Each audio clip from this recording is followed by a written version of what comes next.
আসসালামু আলাইকুম, hey lovely viewers, welcome back to my channel.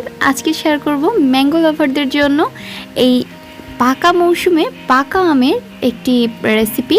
পাকা মৌসুম বললাম এই জন্য, এখন কিন্তু সব ফলই পাকার সময়, বিশেষ করে আম কাঁঠালটা। তো যা হোক, পাকা আম দিয়ে তৈরি করে দেখাবো আজকের এই হালুয়াটা। আর হালুয়া বা ডেজার্ট যেটাই বলেন, এটা কিন্তু খুব বেশি মজার। আপনারা বাসায় ট্রাই করলেই বুঝবেন। তো চলুন আমরা শুরু করছি এখনই।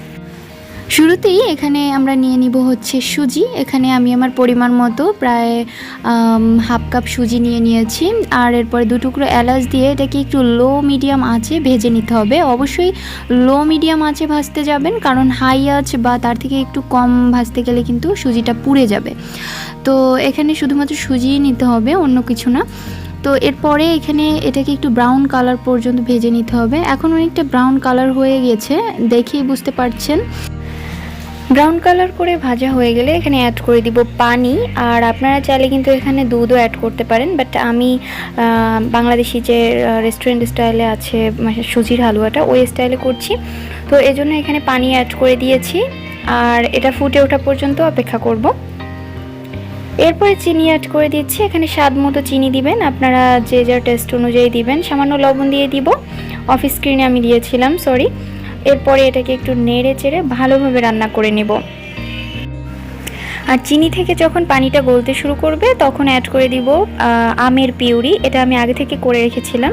পাকা মিষ্টি আম, এটাকে খোসা ছাড়িয়ে ব্লেন্ড করে নিলে বা কিউব করে কেটে কুচলে নিলেই কিন্তু আমের পিউরিটা খুব সহজেই হয়ে যায়।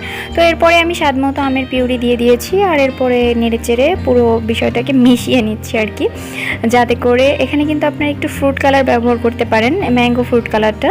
তো এরপরে দেখতে ঠিক এরকম হয়েছে। এ পর্যায়ে আমি 1 টেবিল চামচ ঘি অ্যাড করে দিব। 1 টেবিল চামচ ঘি দিয়ে আমি আরও প্রায় 5-6 মিনিটের মতো রান্না করে নিব, চুলার একদম লো আছে।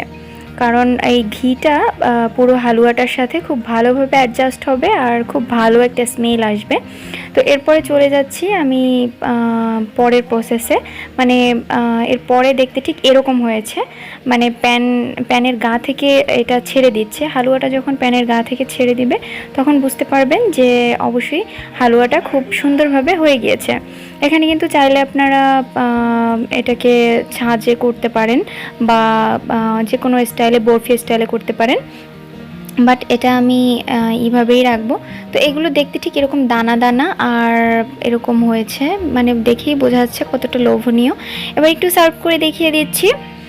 এখানে প্রথমে একটা প্লেট নিয়ে আমি সেই গরম গরম হালুয়াটা দিয়ে দিচ্ছি, আর আপনারা যে কোনোভাবে ডেকোরেশন করে নিতে পারেন। এখানে ডেকোরেশনের জন্য আমি একটু আম কিউব করে কেটে নিয়েছিলাম, আর সেটা দিয়েই আমি একটু পরিবেশন করছি। আপনারা কিন্তু যে কোনোভাবে এটাকে পরিবেশন করতে পারেন। তো আজ এ পর্যন্তই। সবাই ভালো থাকবেন, আমার রেসিপিগুলো বাসায় ট্রাই করবেন, আর আমাকে কমেন্ট করে জানাবেন কেমন লাগলো আমার রান্নাগুলো।